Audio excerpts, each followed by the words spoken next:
Good morning सभी को। हम लोग देख रहे थे डीसी जनरेटर्स। डीसी जनरेटर में हम लोगों ने उसके पार्ट्स के बारे में जान लिया था, जैसे कि उसकी body, terminal box, armature, commutator, carbon brush, ये सब के बारे में हम लोगों ने जान लिया था। आज हम लोग जानेंगे EMF equation of DC generators. इसके पहले हम लोगों ने पढ़ा कि डीसी जनरेटर्स में जो ईएमएफ की दिशा होगा उसको ज्ञात करने के लिए, धारा की दिशा को ज्ञात करने के लिए हम लोग फ्लेमिंग का दाहिने हाथ का नियम का प्रयोग करते हैं। फ्लेमिंग के दाहिना हाथ का नियम में हम लोग बताए थे कि अगर हम अपने दाहिने हाथ के थंब को, फोर्थ फिंगर और मिडिल फिंगर को, तीनों को अगर 90 डिग्री में रखते हैं तो थंब मोशन की दिशा को दिखाएगा, फोर्थ अंगुली फ्लक्स को दिखाएगा और मिडिल अंगुली करंट की दिशा को दिखाएगा। इसको याद रखने के लिए हम बताए थे मदर, फादर और चाइल्ड। मदर, फादर और child. M for motion, F for flux और सी फॉर करंट। इतना तक हम लोगों ने जाना था, इतना तक हम लोगों ने सीख लिया था। आज हम लोग जानेंगे EMF equation of DC generators. EMF कैसे बनता है और कितना बनता है। ठीक है, तो जानते हैं कि जो ईएमएफ होगा, इलेक्ट्रोमोटिव फोर्स, वो किसके समानुपाती होगा? वो समानुपाती होगा d∅dt। इसका मतलब क्या है? d∅dt मतलब फ्लक्स में जितना परिवर्तन होगा, जितना जल्दी जल्दी परिवर्तन होगा, वही उसी का समानुपाती होगा। या तो आप फ्लक्स को परिवर्तन करें या तो आप कंडक्टर को परिवर्तित करें। जैसे कोई भी ये इस प्रकार से है, ये N है, ये S है, इसके बीच में कंडक्टर होगा। इस कंडक्टर में ईएमएफ जो बनेगा, इस कंडक्टर में जो ईएमएफ बनेगा इसी फ्लक्स के परिवर्तन के दर के समानुपाती होगा। यानी कि ये फ्लक्स जितना आप या तो आप चुंबक को घुमाएं या नहीं तो आप कंडक्टर को घुमाएं, जितनी बार ये काटेगा, जितनी स्पीड से काटेगा, उसी तरीके से इसमें ईएमएफ इंड्यूस्ड होगा। यानी कि d∅dt के समानुपाती होगा। और जो d∅dt होगा वो क्या होगा, वो देखिए। सबसे पहले देखिए, फाइव उतना ज्यादा क्या होता है? फाइव क्या है? फ्लक्स। फ्लक्स जितनी ज्यादा पोल की संख्या होगी, फ्लक्स उतनी ज्यादा बनेगी। माने ये जो ईएमएफ होगा, सबसे पहले फ्लक्स कितना बन रहा है, ठीक है, इसके समानुपाती होगा। दूसरा, जितना ज्यादा पोल होगा, यहाँ कितना पोल है? 2 पोल मान लेते हैं, फिर इधर भी एक पोल बना देंगे, ठीक है, एनओएस। तो क्या हो जाएगा? 4 पोल हो जाएगा। तो जितना ज्यादा पोल बढ़ेगा, फ्लक्स भी उतना बढ़ेगा। तो फ्लक्स डिपेंड करेगा, किस पर डिपेंड करेगा? पोल पर डिपेंड करेगा। और उसके बाद किस पर डिपेंड करेगा? घूर्णन पर डिपेंड करेगा कि जितना ज्यादा जल्दी जल्दी घुमा रहे हैं हम लोग, उतना ज्यादा फ्लक्स कटेगा, उतना ज्यादा d∅dt होगा। यानी कि वो n पर भी डिपेंड करेगा। ठीक है, और जितनी ज्यादा कंडक्टर है, इसमें जितना ज्यादा कंडक्टर होगा उस पर भी डिपेंड करेगा। यानी क्या होगा? Z। ये क्या है? ये है फ्लक्स। ये क्या है? पोल है। ये क्या है? Number of conductor.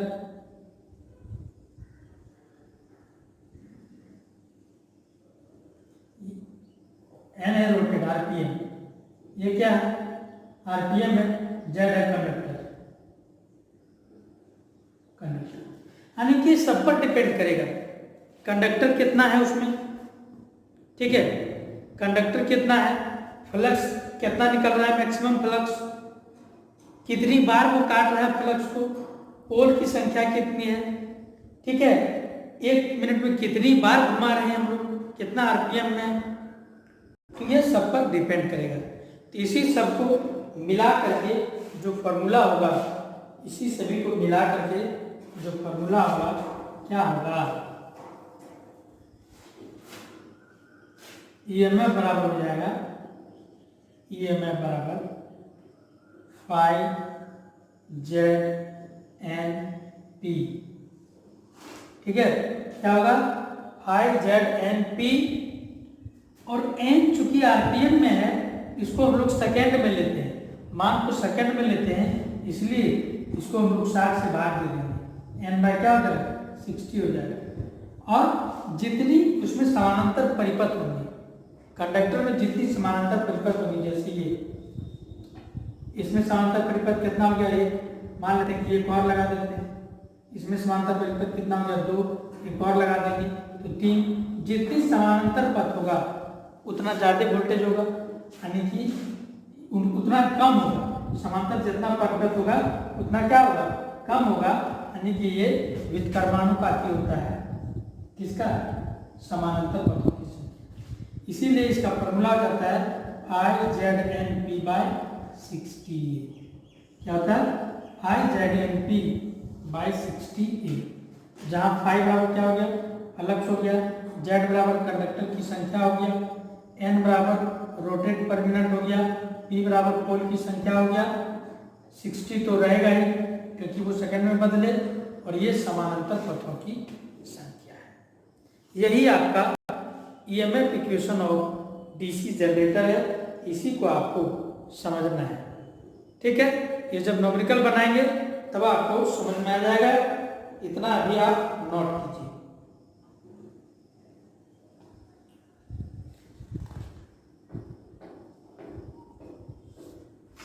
देखिए ये जो है क्या है, ये है समानांतर पथों की संख्या,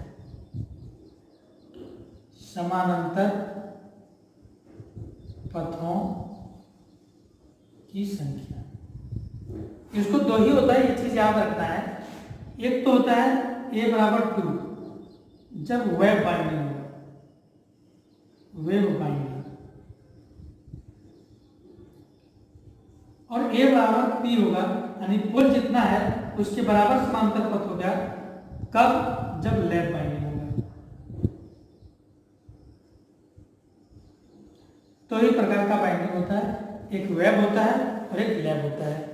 ठीक है, आप ये चीज याद रखेंगे, ए बराबर 2 जब वेब बाइंडिंग होगा, ए बराबर पी जब लैप बाइंडिंग होगा। ये बाइंडिंग चैप्टर में आपको बताएंगे कि लैप बाइंडिंग और वेब बाइंडिंग क्या होता है। फिलहाल आप इतना याद रखेंगे कि ईएमएफ बराबर होता है phi Z N P by 60A, जहाँ ए अगर समानांतर पथ है, अगर वेब बाइंडिंग दिया है तो ए बराबर 2 लिख देंगे, अगर लैप बाइंडिंग दिया है तो पोल की संख्या के बराबर ए की संख्या हो जाएगा। ठीक है, चलिए इसको नोट कीजिए, उसके बाद एक न्यूमेरिकल देखते हैं, इससे क्लियर हो जाएगा।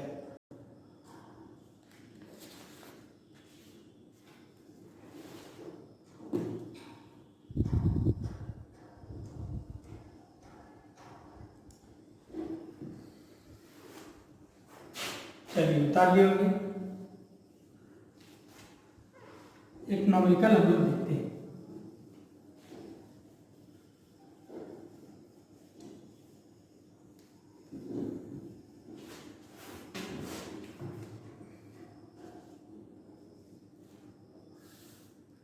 फ्लक्स जब भी लेंगे हम लोग वेबर में लेंगे।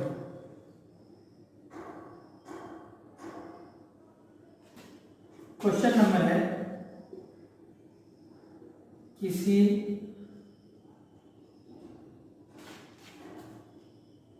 लैप बाइंडिंग,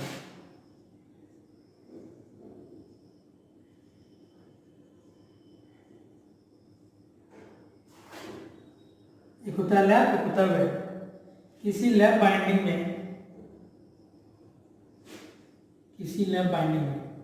किसी डीसी जनरेटर, ये लैप बाइंडिंग 8 पोल,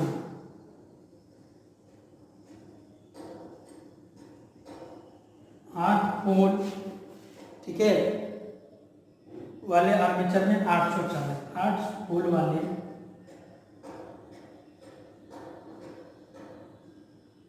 आर्मेचर, आर्मेचर में 800 चालक है, 800 चालक है और फ्लक्स, और जो फ्लक्स है का मान 15 मिलीवेबर है। फ्लक्स का मान 15 मिलीवेबर है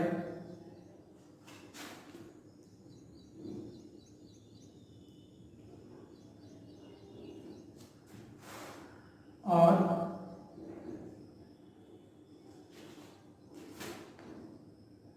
आर्मेचर में, आर्मेचर में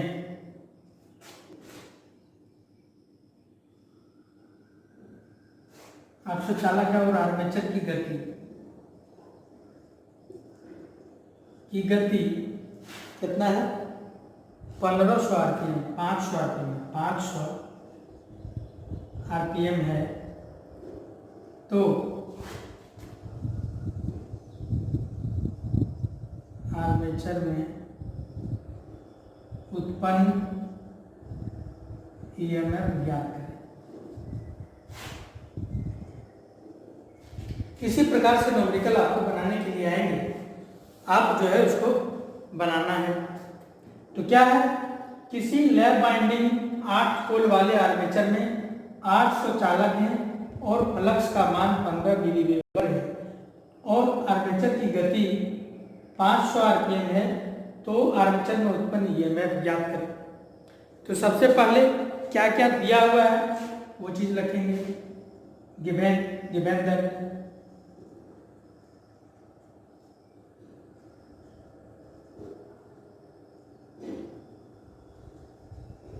क्या क्या दिया हुआ है। दिया हुआ है सबसे पहले लैप बाइंडिंग है और 8 पोल है। P बराबर कितना हो गया? 8 पोल। A बराबर क्या हो जाएगा? यहाँ चूंकि लैप है तो A बराबर भी 8 हो जाएगा। लैप बाइंडिंग है ना, तो लैप बाइंडिंग A बराबर P हो जाएगा, बराबर 8 हो जाएगा। क्यों? क्योंकि ये लैप बाइंडिंग है। यही वेब रहता तो 2 मान हो जाता। ये हो गया। अब कितना है? चालक, चालक जिसको जेड से लिखते हैं, कितना है? 800। ठीक है। उसके बाद फ्लक्स का मान दिया है, फाई का मान दिया हुआ है। फाई कितना है? 15 मिलीवेबर, 15 मिलीवेबर है। तो मिलीवेबर है, लेकिन फ्लक्स को किसमें चाहिए? हम लोग को फ्लक्स को वेबर में ही चाहिए। ठीक है, तो फ्लक्स को वेबर में चाहिए, तो मिली, सेंटी, डेसी, डेका, हेक्टा तो आप जान रहे हैं, वो मैथ में है। ठीक है, तो मिली होता है तो 10⁻³ तो 15 गुने 10⁻³ वेबर हो जाएगा। ठीक है। उसके बाद क्या है? उसके बाद आरपीएम है। आरपीएम क्या है? आरपीएम है 5। ठीक है, रॉकेट बनेगा। अब हम लोग जानते हैं ईएमएफ क्या होता है। ईएमएफ बराबर होता है I/Z/N/P/60। ये होता है। तो फाई कितना है? 15 गुने 10⁻³ गुने जेड कितना है? 800, एन कितना है? 500, पी कितना है? 8/7 गुने ए कितना है? ए भी 8। ठीक है, तो ये जो है कैंसिल हो गया। ये 3 जीरो, 1 2 3 कैंसिल हो गया। ये जीरो इसी कैंसिल हो गया। ठीक है। अब देखिए, 3 से 2 घर में, 3 से 5, 5 से 15, फिर ये जो है 4, तो कितना हो गया? बचा कितना? 5 गुने 4 गुने 5, 25 होकर 100 वोल्ट हो गया आंसर। कितना हो गया? 100 वोल्ट आंसर हो गया। इसी प्रकार से आपको सवाल आएंगे, इसी प्रकार से आपको क्या करना है? आपको बनाना है। समझे कि नहीं समझे? एक बार फिर से आप देखिए, किसी भी लैप बाइंडिंग में 8 पोल वाले आर्मेचर में 800 चालक हैं और फ्लक्स का मान 15 मिली वेबर है और उस आर्मेचर की गति 500 आरपीएम है, तो आर्मेचर में उत्पन्न ईएमएफ ज्ञात करें। इसी प्रकार से न्यूमेरिकल आपको बनाने के लिए आएंगे। तो सबसे पहले जो जो चीज दिया हुआ है उसको आप लिख लें। ए बराबर 8, पी बराबर 8, ए बराबर पी, क्यों? क्योंकि ये लैप बाइंडिंग है। तो ए बराबर पी बराबर 8, जेड कंडक्टर की संख्या है, 5 जो फ्लक्स का मान है 15 मिली वेबर है, इसको हम लोग वेबर में चेंज कर दिए। एन क्या है? एन जो है इसकी एन क्या होगी? रोटेट पर मिनट। अब हम फॉर्मूला जानते हैं कि ईएमएफ बराबर होता है I Z N P by 60। अब हर जगह का मान जो मान है वो चीज रख दिए, घटा दिए, उसके बाद जो आंसर आया वही क्या हो गया? वही हो गया उसका वोल्टेज। ईएमएफ को हम लोग वोल्ट में ज्ञात करते हैं। ठीक है, आशा करते हैं कि आपको समझ में आ गया होगा। ठीक है, आगे जो हम लोग नेक्स्ट क्लास में पढ़ेंगे वो पढ़ेंगे टाइप ऑफ डीसी जनरेटर। कितने प्रकार के डीसी जनरेटर हैं, किस किस प्रकार से उसको बांटा गया है, वो हम लोग देखेंगे कल के क्लास में। ठीक है, ये आप न्यूमेरिकल को एक दो बार अपने से लिख के बनाएंगे, मान अपने से आप चेंज कर देंगे। ठीक है, यहाँ कभी लैप है कभी वैप कर देंगे। 8 पोल की जगह आप 4 कर सकते हैं, 2 कर सकते हैं। ठीक है, आर्मेचर को बदल सकते हैं, आप वेबर को बदल सकते हैं, आरपीएम को बढ़ा घटा करके वोल्टेज आप निकालेंगे कितना होगा, कितना कम कितना है। कभी आप 1000 आरपीएम कर दें, 1200 कर दें, और इस प्रकार से आप उसको निकाल के चेक कर सकते हैं। आज इतना ही, मिलते हैं अगली क्लास में। हमारे साथ जुड़ने के लिए आप सबों को बहुत बहुत धन्यवाद।